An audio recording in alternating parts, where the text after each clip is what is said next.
الحمد لله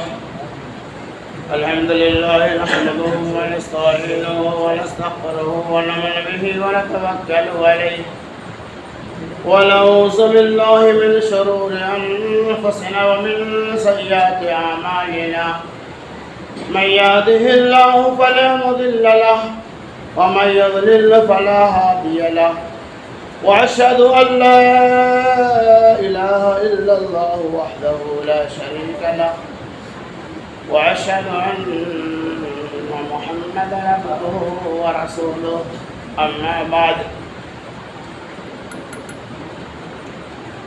وإن خير الحديث كتاب الله وخير الهدي هدي محمد صلى الله عليه وسلم وشر الأمور محدثاتها وكل محدثة بدعة وكل بدعة ضلالة وكل ضلالة في النار.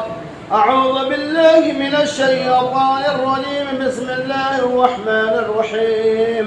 يا أيها الذين آمنوا اتقوا الله حق تقاته ولا تموتن إلا وأنتم مسلمون. يا أيها الناس اتقوا ربكم الذي خلقكم من نفس واحدة وخلق منها زوجها وبث منهما رجالا كثيرا ونساء واتقوا الله الذي تساءلون به والأرحام إن الله كان عليكم رقيبا. أما بعد وإن خير الحديث كتاب الله وخير الهدي هدي محمد صلى الله عليه وسلم وشر الأمور محدثاتها وكل محدثة بدعة وكل بدعة ضلالة وكل ضلالة في النار. بسم الله الرحمن الرحيم.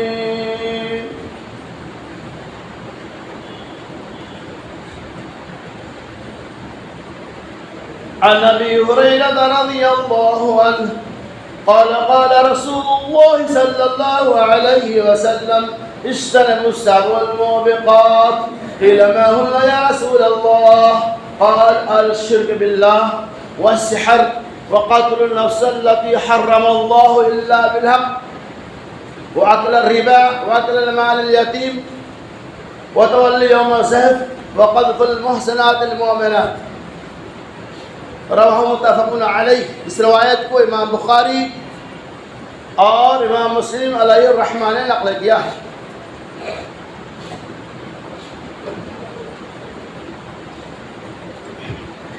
ہر مسلم کی حمد و ثنا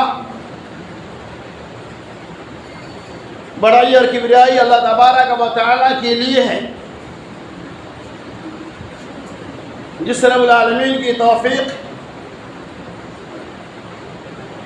اور اس کے فضل و کرم سے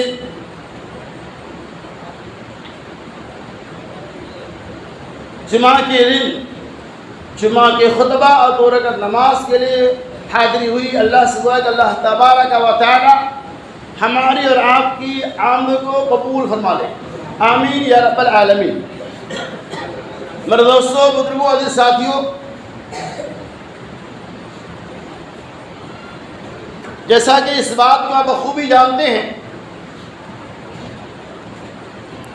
اللہ تبارک و تعالیٰ کے حکم کے مطابق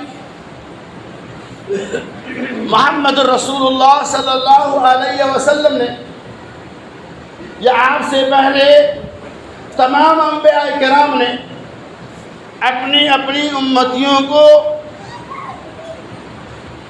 ہلاکت و بربادی سے بچنے سے متعلق تلقین کرتے رہے، حکم جاری کرتے رہے. اسی طرح سے محمد رسول اللہ صلی اللہ علیہ وسلم نے اپنی امتیوں کو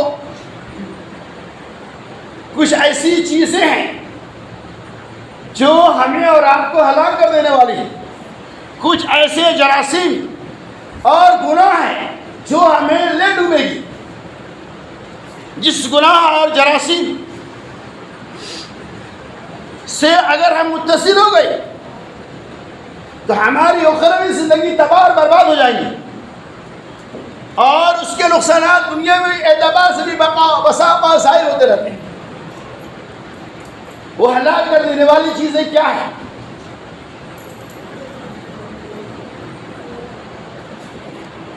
کینسر سے بھی مہلک بیماریاں کیا ہیں؟ انشاءاللہ میں انہی باتوں کی وضاحت کروں گا۔ اللہ سے دعا ہوں کہ رب العالمین سننے سنانے سے زیادہ ہمیں اور آپ کو عمل کثیر کی توفیق عطا فرمائے۔ حضرت ابو ہریرہ رضی اللہ تعالیٰ عنہ کہتے ہیں اللہ کے نبی صلی اللہ علیہ وسلم نے فرمایا اجتنبوا السبع الموبقات، آپ نے کہا کہ 7 ہلاک کر دینے والے چیزوں سے اجتناب کرو، یعنی 7 ایسی چیزیں ہیں جو تمہیں تباہ و برباد کر دیں گی، جو تمہیں ہلاک کر دیں گی، ان 7 چیزوں سے بچو۔ ہلاکت کا مطلب یہ ہوتا ہے کہ ایک دم خاتمہ تحس نحس ہو جانا، کسی کے بارے میں یہ کہ یہ ہلاک ہو گیا، یعنی ایک دم برباد ہو گیا۔ ایک یہ ہوتا ہے کہ کاروبار میں نقصان ہو گیا، لیکن دوسرا جملہ یہ ہوتا ہے کاروبار میں ہلاک ہو گئے، تباہ ہو گئے، برباد ہو گئے۔ یعنی ہلاکت کا لفظ خسارہ اور نقصان سے کئی گنا زیادہ بربادی کی علامت ہے۔ محمد رسول اللہ صلی اللہ علیہ وسلم اجتنبوا السبع الموبقات کہ 7 ہلاک کر دینے والے چیزوں سے بچو، یعنی 7 ایسی چیزیں ہیں کہ جس کے اثرات کینسر سے بھی زیادہ خطرناک ہے، جس کے جراثیم ایڈس سے بھی زیادہ خطرناک ہے۔ وہ 7 چیزیں کی لگا ہوں گا یا رسول اللہ؟ صحابہ کرام نے کہا کہ اللہ کے نبی صلی اللہ علیہ وسلم وہ 7 ہلاک کر دینے والی چیزیں کیا ہیں؟ اللہ کے نبی نے بتایا الشرک باللہ، نمبر 1، پہلے ترجمہ ملاحظہ ہو، نمبر 1 الشرک باللہ، اللہ کی ذات میں کسی کو شریک کرنا، نمبر 2 والسحر، جادوگری کرنا، نمبر 3 وقتل النفس، اور کسی نفس کو قتل کرنا، نمبر 4 اکل الربا، سود کا مال کھانا، نمبر 5 اکل المال یتیم، یتیموں کے مالوں کو ہڑپ لینا، نمبر 6 وتول یوم السیف، اور میدان جنگ کے اندر پیٹھ دکھا کر بھاگ جانا، نمبر 7 پاک دامن عورتوں کے اوپر اتہام لگانا۔ یہ 7 ایسی بیماریاں ہیں جو انسانوں کو ہلاک کر دینے والی ہیں، جو انسانوں کو تباہ کر دینے والی ہیں۔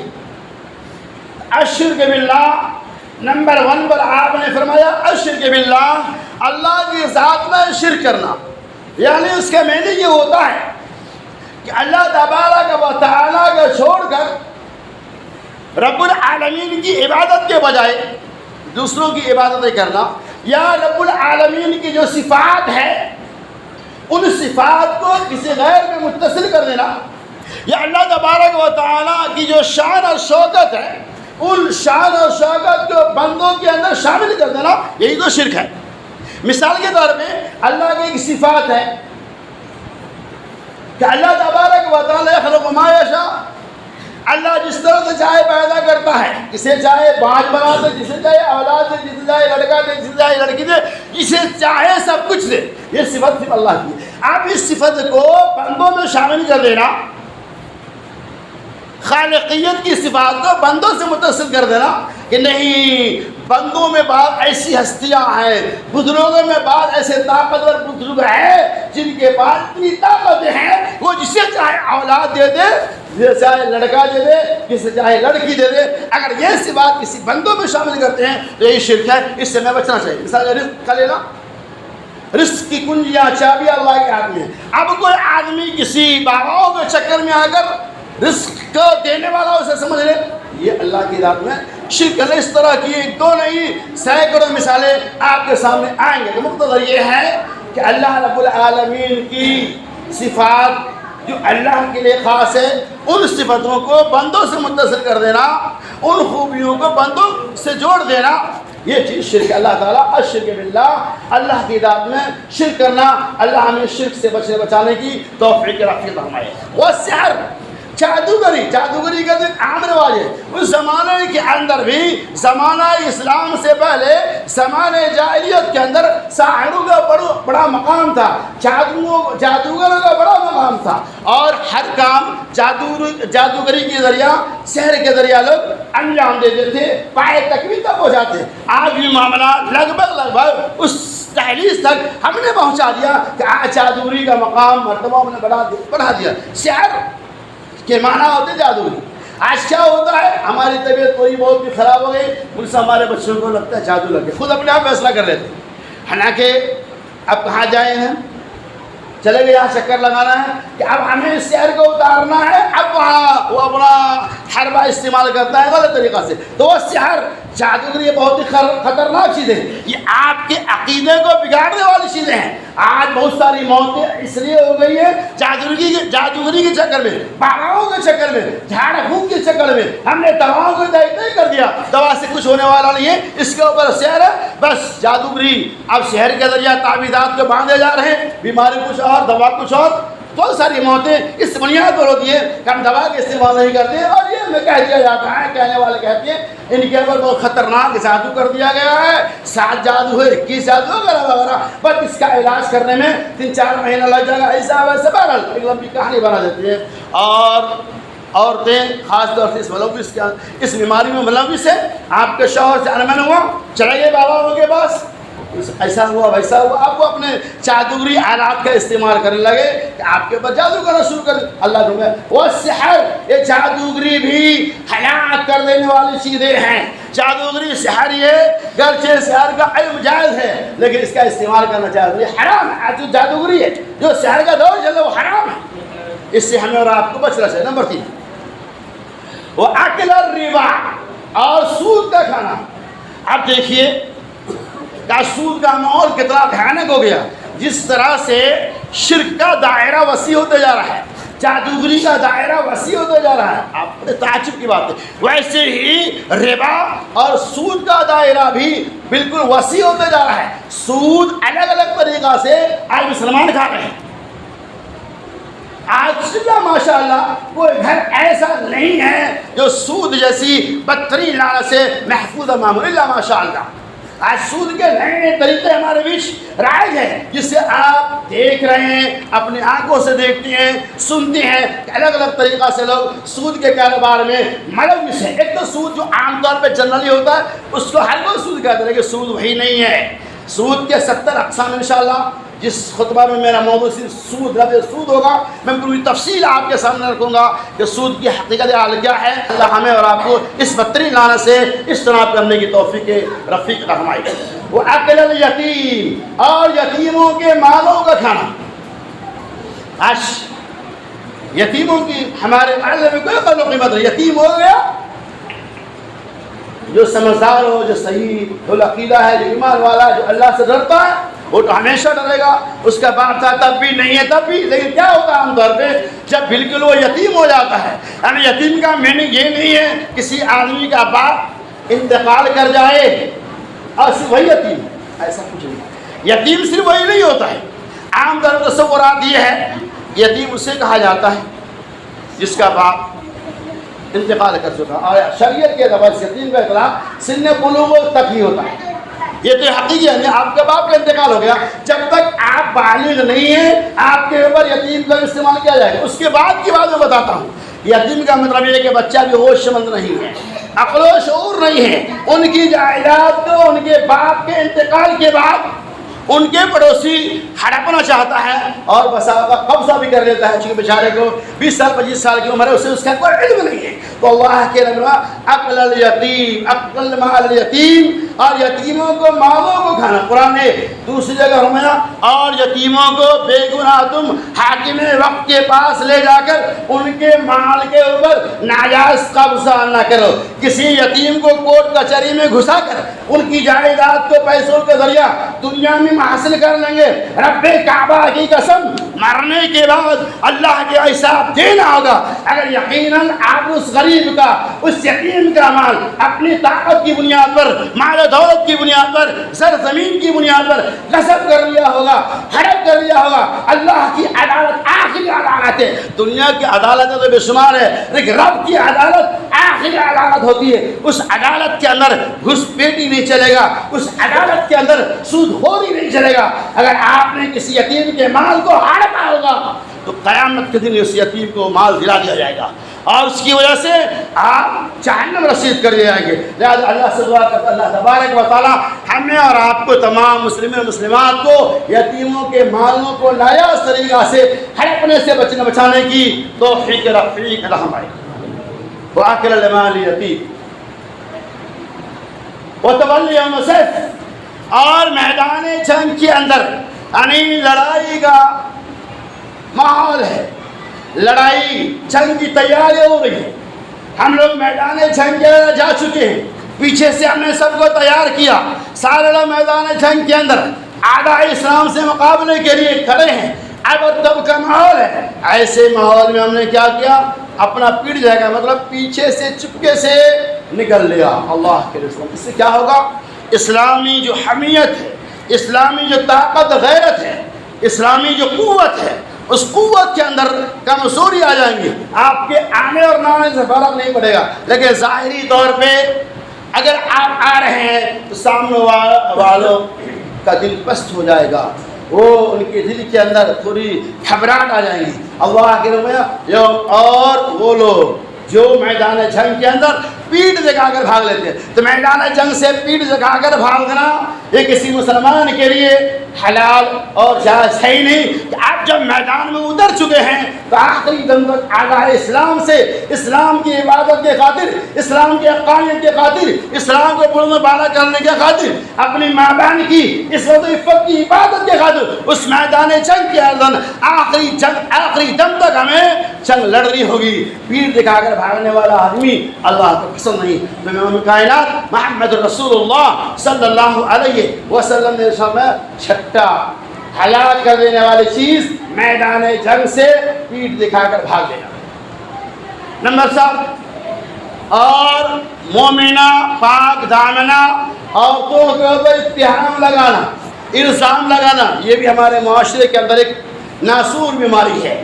معاشرے کے اندر خاص طور سے مردوں کے اندر بھی بیماری ہے, لیکن خاص طور سے عورتیں ان بیماریوں کے اندر زیادہ ملوث ہے. ایک پاک دامن عورتوں کے اوپر الزام لگا لیتے ہیں بلا وجہ, آپسی انتشار, آپسی دشمنی, بغض اور عداوت کی بنیاد پر. ایک نیک سیرت خاتون ہوتی ہے, ایک صالح خاتون ہوتی ہے, ہم ان کی عزت و عفت کے اوپر داغ لگا دیتے ہیں, ہم انہیں بدنام کرتے ہیں تاکہ ان کی جو عزت اور مقام سماجن معاشرے کے اندر ہے ان کی عزت نیلام ہو جائے. آپ نے واقعہ سنا ہوگا, اشارہ میں کر رہا ہوں, میں عائشہ رضی اللہ تعالیٰ عنہ کے واقعہ سورہ نور کے اندر موجود ہے کہ منافقوں نے آپ کی شریک حیات عائشہ رضی اللہ تعالیٰ عنہ کے اوپر الزام لگا دیا, اتہام لگا دیا, نعوذ باللہ من ذالک, زناکاری کی تہمتیں لگا دی. نتیجہ یہ ہوا کہ محمد رسول اللہ صلی اللہ علیہ وسلم اب اس فیصلے کا انتظار رب کی طرف سے کر رہے ہیں, چونکہ آپ کو اس کا علم تھا کہ میں عائشہ رضی اللہ تعالیٰ عنہ ایسا نہیں ہے, لیکن اتہام کی تلافی کس چیز سے ہوگی, اس کے لیے عینی گواہ چاہیے, گواہ اس کے خلاف ہے. 40 سے 50 دن تک وحی کا سلسلہ بند رہا.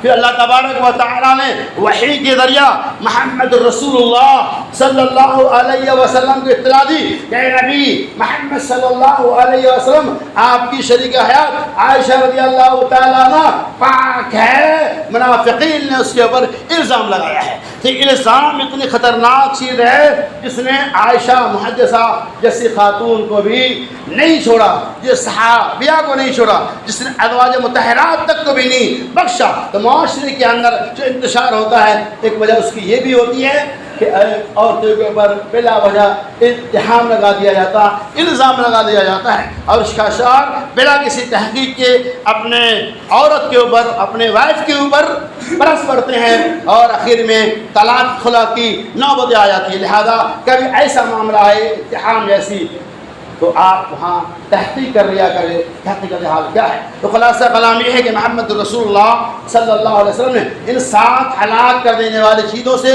امتوں کو روکا ہے۔ واقعہ غور کیجیے، جس معاشرے کے اندر، جس سماج کے اندر ان 7 برائیوں کو لوگ سمجھنے لگے اور ان برائیوں سے اپنے آپ کو بچانے لگے، یقیناً اللہ کی طرف سے ہمارے لیے، آپ کے لیے کامیابی ہوں گی اور بے شمار گناہوں سے ہم بچا لیے جائیں گے۔ اللہ سے اللہ تبارک و تعالی ہمارے جو بھائی بیمار ہے انہیں شفاء کاملہ اور عاجلہ فرما۔ اے اللہ، ہم نے جو کچھ بھی سنی، جو باتیں سماعت فرمائی، اللہ تعالیٰ ان تمام باتوں کے اوپر عمل کثیر کی توفیق رفیق عطا فرمائے۔ اے رب العالمین، ہمارے جو بھائی بے نمازی ہے اسے نمازی بنا دے۔ اے اللہ، ہمارے جو بھائی بے دین ہے اسے دیندار بنا دے۔ اے اللہ، ہمارے جو بھائی قرض تلے دبے ہوئے ہیں، اے اللہ ان کے قرض کی ادائیگی کے اسباب پیدا کر دے۔ اے اللہ، جن کی لڑکیاں بالغ ہو چکی ہیں، اے اللہ غربت و افلاس کی وجہ سے ان کا رشتہ نہیں ہو رہا ہے، اے اللہ ان کے رشتے کا انتظام کر دے۔ اے اللہ ان کی شادی کا غیر کا انتظام کر دے۔ اے رب العالمین، جب تک دنیا میں زندہ رکھنا چاہتے اسلام زندہ رکھے، جب یہ ہمارا خاتمہ خیر ہو۔ آمین وآخر دعوانا ان الحمد للہ رب العالمین۔